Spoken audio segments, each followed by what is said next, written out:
Hello student, नमस्कार। आज के वीडियो में हम कुछ इम्पोर्टेंट बात बताने वाले हैं, जो कि जो भी क्वालिफाइड हुए हैं या फिर मेरिट लिस्ट में जिसका नाम है, बहुत व्याकुल है और उसको उस तरह की वीडियो नहीं मिल पा रहे हैं। इसलिए मेरे पास काफ़ी कॉल हैं जिसके मेन मेन मूल बातों को ध्यान में रखना है और वो चीज़ को आपको तैयार करके रखना है एकदम। कभी भी आपको मतलब बुलावा आ सकता है और आपसे मांग की जा सकती है। तो चलिए हम टाइम को ना पास करते हुए हम उस मूल बातों को हम आपको बताते हैं। तो चलिए सबसे प्रथम बात होंगे जो भी मेरिट लिस्ट में नाम आए हैं और जो क्वालिफाइड स्टूडेंट हो गए, जो सेकंड मेरिट लिस्ट की जो बात की जो जिक्र और जो आशा लगाए हुए हैं उसके हम लास्ट में जिक्र करेंगे। पहले हम मेरिट लिस्ट वालों को हम बात कर लेते हैं, क्योंकि हमने नॉट क्वालिफाइड और क्वालिफाइड वालों को हमने जिक्र किया, फिर भी उन्होंने हमसे खुश नहीं है। चलिए, लेकिन फिर भी हम आज बहुत उस पर 2-3 वीडियो बनाए, लेकिन एक मेरिट लिस्ट में जिसका नाम है उस पर हम बनाना चाहते हैं और फिर भी हम इसमें भी हम क्वालिफाइड जो स्टूडेंट है उसके बारे में लास्ट में हम जिक्र करेंगे। बने रहिएगा वीडियो पे। चलिए, जो मेरिट लिस्ट में जिस स्टूडेंट का नाम है और वो स्टूडेंट थोड़ा अच्छा से सुनिएगा मेरे बातों को। देखिए, फर्स्ट में आपकी जो मतलब जो भी आपको जो बुलावा आएगा या फिर जो भी आपकी काम करना है वो फर्स्ट में आपको केवाईसी केवाईसी का आपने नाम सुने होंगे और केवाईसी के बाद होता है ऑफर लेटर। तो ये चीज़ आपको समझनी है कि ऑफर लेटर क्या है और केवाईसी क्या है। तो हमें सबसे पहले केवाईसी से गुजरना पड़ेगा आपको कि केवाईसी है क्या, और उसी से आपको अच्छे तरह से गुजरना है। फिर आपको ऑफर लेटर आएंगे, ऑफर लेटर में क्या होते हैं उसके बारे में समझना है। तो सबसे बड़ी चीज़ें है ना कि केवाईसी के बारे में हम समझते हैं। जब आपकी केवाईसी आपको हाल फिलहाल में अगर ये हड़ताल वगैरह नहीं हुआ रहता, चाहे ये सब कुछ नहीं हुआ रहता, तो आपको केवाईसी के लिए लेटर निकाल ही जाते हैं। हम लोग को जहाँ हमको पता था, लेकिन अब इतना ऐसा मैटर कर दिया, इतना ना गंभीर कर दिया है कि बता नहीं सकते हैं आपको, जो कि उस तरह से नहीं करना चाहिए। चलिए, लेकिन फिर भी आप थोड़ा सा धैर्य रखें, लेकिन बहुत जल्दी ही आप लोग को मिलेगा इस वेबसाइट पे जो कि आप यहाँ देख रहे हैं। यहाँ आप इसको विजिट करते रहिएगा हमेशा। कुछ न कुछ ऐसे आप चैनल को सब्सक्राइब कर लीजिएगा तो मेरे चैनल के माध्यम से भी आपको कुछ न कुछ आपको मिलेगा। तो चलिए, अब हम बताते हैं आपको कि केवाईसी में होता क्या है। केवाईसी में फर्स्ट में आपको कराएगा बेल्टॉन ऑनलाइन फॉर्म, जो आप लोग भरे थे जब ऑनलाइन की जो इस साइट पे आपको दिखाया गया था, और उसमें आप 12th लेवल पे और कंप्यूटर सर्टिफिकेट जो लगाकर आपने फॉर्म जो भरे थे, उस फॉर्म की जिक्र इसमें की जाएगी।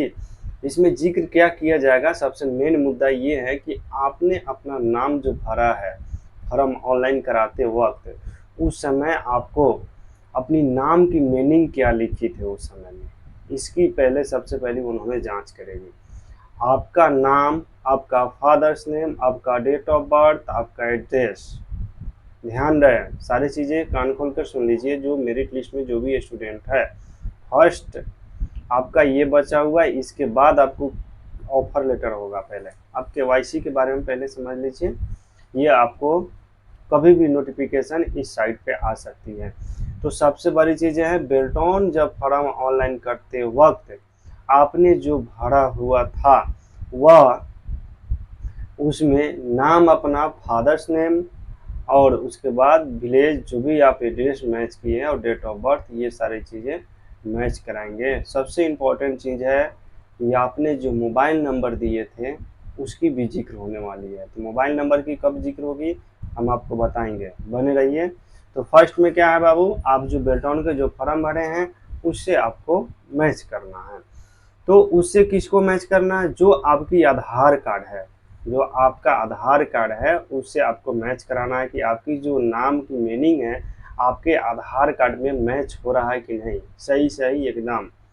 तो मैच होगा तो आपको कोई दिक्कत नहीं। फिर उसके बाद फादर्स नेम है, किसी के हस्बैंड होंगे तो अपने नेम जो आपके डॉक्यूमेंट में है वो, और उसके बाद डेट ऑफ बर्थ मैच होना चाहिए फॉर्म में और आधार कार्ड से।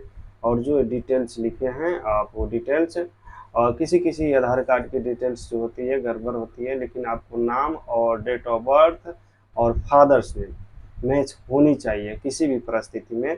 अगर किसी व्यक्ति का नाम में अगर गलती है, आर के जगह पे वाई हो गया, चाहे आई के जगह पे वाई हो गया, या फिर डेट ऑफ बर्थ में गलती है, तो आप उसको सुधरवा सकते हैं, अभी आपके पास टाइम है। और यही हकीकत है और यहीं से सब चीज़ बताया गया है। समझ लीजिए कि आपकी ये केवाईसी स्टार्टिंग हो गया है, तो जल्दी करा ही लीजिए इसको। मतलब हमने जब बोल दिया तो वो जल्दी ही आपको नोटिफिकेशन मिलने वाले हैं, लेकिन हम आपको डेट अभी नहीं बता पाएंगे, क्योंकि डेट में थोड़ी सी सस्पिशन है, क्योंकि हम आप खुद को ही क्लियराइट नहीं हुए हैं। एक दो आदमी से मुझे पता चला है कि इस डेट का भी आपका मतलब ये नोटिफिकेशन आएगा। तो जैसे हमको पूरा क्लियर हो जाता है, फिर हम आपको डेट हम आपको बता देंगे और समय भी बता देंगे।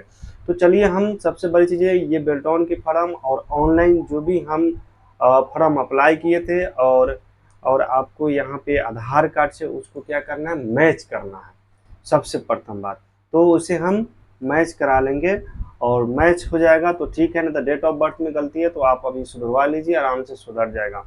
सेकेंड नंबर हम आपको बताते हैं, ये तो फर्स्ट नंबर हुआ बेल्टॉन की ऑनलाइन फॉर्म और आधार कार्ड। सेकेंड नंबर में आपको पैन कार्ड की भी वेरिफिकेशन होगी। केवाईसी जब कराएंगे तो आपको पैन कार्ड की भी आपको ज़रूरत पड़ेगी, ठीक है। अब उसके बाद पैन कार्ड में भी सेम प्रोसेस होनी चाहिए, डिसमैच नहीं होनी चाहिए। सबसे प्रथम चीज़ है, जो डिटेल्स है एकदम मैच होनी चाहिए, जो कैंडिडेट है उससे थोड़ा भी इधर उधर नहीं होना चाहिए। अगर किसी व्यक्ति को कोई दिक्कत है, अगर इस वीडियो के माध्यम से नहीं समझ में आ रहा है, तो आप मुझे कॉल भी कर सकते हैं, लास्ट में हम नंबर देंगे आपको। चलिए, अब उसके बाद है, अब कुछ ऐसे डॉक्यूमेंट है जो आपको हमेशा बनाकर उसको अभी तैयारी होना पड़ेगा। ये तो केवाईसी के बारे में हमने बता दिए, और कुछ ऐसे डॉक्यूमेंट है कि हो सकता है वह चीज़ को मांग करेगी, मुझे मतलब 80% चांस है। अभी तक तो उस चीज़ को मांग नहीं की, लेकिन इस बार से मुझे लग रहा है कि वह मांग करने की संभावना है, मुझे ऐसा लग रहा है। और इसलिए हम आपको बता दे रहे हैं कि अगर आपके पास वह डॉक्यूमेंट नहीं है तो उस डॉक्यूमेंट का आप कम से कम बनवा लीजिए। तो सबसे बड़ी चीज़ें हैं, आपको जातीय बनवा लीजिए और आवासीय, जिसको हम लोग निवास बोलते हैं, निवास प्रमाण पत्र, और फिर आय, और फिर क्रीमिलियर यानी एनसीएल यानी नॉन क्रीमिलियर जिसको हम बोलते हैं, ये बनवा लीजिए। और फिर उसके बाद आप इसको बनवाने में भी आपको 10-15 दिन टाइम लगेंगे, जो कि आपको अभी अप्लाई कीजिएगा तो आराम से, जो भी नोटिफिकेशन आएंगे उससे पहले आपका रेडी रहेगा, तो फिर आपको वेरिफिकेशन में कोई दिक्कत नहीं होगी। अब उसके बाद बात आती है कि कुछ ऐसे स्टूडेंट हैं कि जिसकी मैट्रिक में नाम डिसमैच हो गया और ट्वेल्थ में नाम डिसमैच हो गया है, तो वो भी अगर आपको समय है तो सुधरवा सकते हैं, नहीं तो फिर उसके बाद आपको एक एप्टीट्यूड लगानी पड़ेगी। अगर ऐसा होगा किसी को तो आप कांटेक्ट कर सकते हैं कि फिर कैसे उसकी समस्या को समाधान किया जाएगा। अब नेक्स्ट अब आता है कि हम आपको बताएं कि जातीय निवास और आय और क्रीमिलियर जिसको हम लोग बोलते हैं एनसीएल। अब एनसीएल के बाद आप कुछ ऐसी चीज़ें हैं उस डॉक्यूमेंट को ध्यान में रखनी है, और सबसे बड़ी चीज़ें है आपको मैट्रिक यानी मैट्रिक की भी डॉक्यूमेंट आपकी वेरिफिकेशन हो सकती है, जब आपकी हम लोग बोलते हैं उसको, जब आपको बुलाया जाएगा डॉक्यूमेंट वेरिफिकेशन के लिए उस समय, जिसको हम लोग बोलते हैं काउंसलिंग की जब डेट आएगी तो उसमें ये सब चीज़ क्लियर रखे रहिएगा, तो आपको दिक्कत नहीं होगी, आपकी भविष्य में आपको ये चीज़ की फायदा होगी। तो सबसे बड़ी चीज़ें हैं कि हम उस समय क्यों नहीं अभी से ही हम ओके चले, सारी चीज़ें तैयारी करके ही चले। तो आपको मैट्रिक के डॉक्यूमेंट पे भी नाम मैच कर लेनी है और ट्वेल्थ का भी, क्योंकि ये डॉक्यूमेंट जब आपको काउंसलिंग होगी इसी मैच करेगा। और लास्ट क्वालिफिकेशन पूछता है कि आप कहाँ तक पढ़े हैं उस चीज़ को, तो आप बी ए हैं तो बी ए, एम सी ए किए तो एम सी ए, आप आगे आप मास्टर डिग्री है तो वो भी आप दे सकते हैं, कोई दिक्कत नहीं है। तो यह जो आज की जो हमने बताएं और वो आपको अच्छे से समझ में आ गए होंगे। अब थोड़ी सी हम बात कर लेते हैं कि बहुत ऐसे स्टूडेंट हैं जो बने हुए जो क्वालिफाई हैं। अगर आप लोग ये सुन लीजिए, आपकी जो सेकेंड लिस्ट हैं वो आने की संभावना बहुत जल्दी थी, लेकिन 2 हड़ताल हो गए, ये कोर्ट, ये बहुत गर्म माहौल है अभी, जिसके कारण बेल्टॉन अभी कुछ नहीं कर पा रही है। थोड़ी सी ठंडा माहौल होगी, और तो जैसे ही वो सेकेंड मेरिट लिस्ट मुझे लग रहा है कि मेरे अनुमान से और जहाँ तक मुझे पता है, जिस हिसाब से कि जारी होने की संभावना है। अगर हड़ताल होते रहा इस तरह से तरह तरह की बातें, तो फिर आप समझ सकते हैं कि क्या होगा उसके बाद, तो हम भी नहीं बोल सकते हैं। जैसे फिर उसके आगे सूचना जो आएगी हम बताएंगे। तो आप लोग धैर्य रखें। जहाँ तक मुझे पता है कि सेकेंड लिस्ट आने की संभावना है, 90% 80% अभी हम नहीं बोले, लेकिन संभावना है। आप उसके लिए घबराएं नहीं।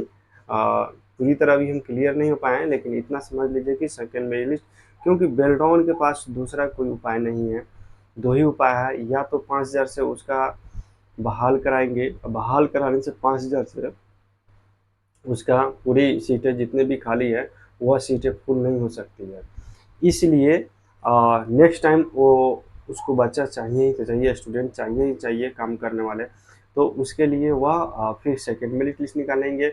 और दूसरी पॉइंट होता है क्या कि उसके बच्चा कम है, और तो इसके चलते वो सेकेंड मेरिट लिस्ट निकालेंगे। और तीसरा पॉइंट ये है कि वो इतना जल्दी बहाली भी नहीं करा सकते इसको रद्द करके। और उसके बाद जब टाइपिंग पे मान ली कि इंग्लिश और हिंदी की टाइपिंग कराई गई थी, तो उस समय बताया गया था कि जब फिल कराने के समय कि आप दोनों में से कोई भी एक टाइपिंग दे सकते हैं या फिर दोनों टाइपिंग दे सकते हैं। दोनों में से चूज करना है तो कर सकते हैं या सिंगल कर सकते हैं।